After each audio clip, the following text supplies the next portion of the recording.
What is his legacy going to be? Great scorer, absolutely. Won a lot of gold medals. I think the fact that he's only gotten out of the first round twice will hurt him. And I think one of the things that that you just mentioned, Carmelo is a great guy. He was one of the best guys to deal with. Never got angry at something you had written. Would talk to anybody. Would never be a jerk to a reporter who would just float in for one day. Never. And in a odd kind of way, I think that almost hurt him because he was too nice, and he didn't kind of bring that anger and intensity out onto the court. He loved being in the NBA. He loved playing. Let's hang out. We'll all be buddies. Me, you, LeBron, Dwayne Wade. And I kind of think that hurt him.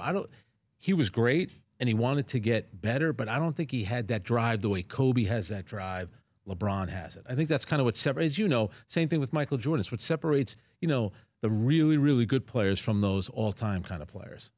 When's the last time you had somebody approach you, confront you with something you wrote? It's probably been a while because I don't think it's like that anymore. I think because of Twitter and things like that, I think, players, they get upset about stuff like that. But now what they'll do is they'll tell someone, maybe it's a PR person or somebody in that area, and then they'll tell you that they're upset, somebody in the organization. But Stephon Marbury once called me up, was upset about that. I had written, he and Kurt Thomas got into a fight in the locker room. And then the Knicks tried to trade him to Cleveland. So I wrote that they tried to settle the feud in the locker room by trading Kurt Thomas. He called me up the next day. I didn't even know that he had my phone number, and just started yelling at me. He told me I better watch my back and all this other nonsense. So when I told Kurt Thomas, he thought it was pretty funny. Did Phil Jackson have an issue with you? Anything you wrote? Yeah, he was really upset. He had told me at one point, he reached out to me right after his introductory press conference, and he said, hey, at some point we'll sit down. So I let it go. I said, yeah, no problem. And then maybe a year later, I'd sent him an email, and he said, we can do that once your tweets and your stories improve. Oh, boy. And I said, actually, and I say this to everybody, it's the results that affect the coverage. It's not the other way around. The coverage does not impact the results. We're only writing about what's happened. What's happened with the New York Knicks the last 17 years? They have the worst record in the NBA. How do you want to cover that? And the same thing happens this year. The fans have already started in.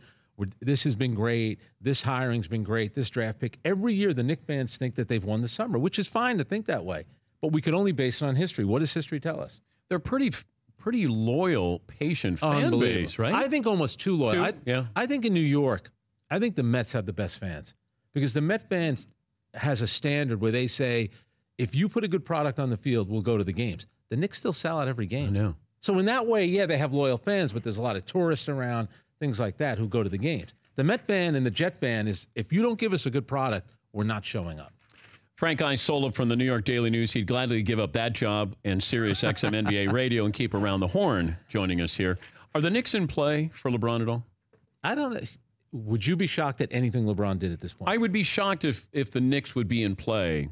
Well, what about because of David Fizdale, though? That's his guy. Well, I can love you as a coach. That doesn't mean I have to play. I can have a good relationship. You got to look at ownership. I got to look, is Porzingis going to be healthy? Yep, exactly. Is Knox a player? I mean, I don't know what you have on that team. Now, I did think Hornacek did a pretty good job with that team. I thought that they passed the ball. They played hard. Yeah. They wasn't a good team. I think if he signs a one-year contract, or I should say opts in Cleveland, then he's a free agent next year, then the Knicks would have a chance. Because now you think Porzingis, you'll probably get another lottery pick. Now you can, and they have money next summer. For more Dan Patrick Show, tune to Audience Channel 239 on DirecTV or download the Dan Patrick Show app.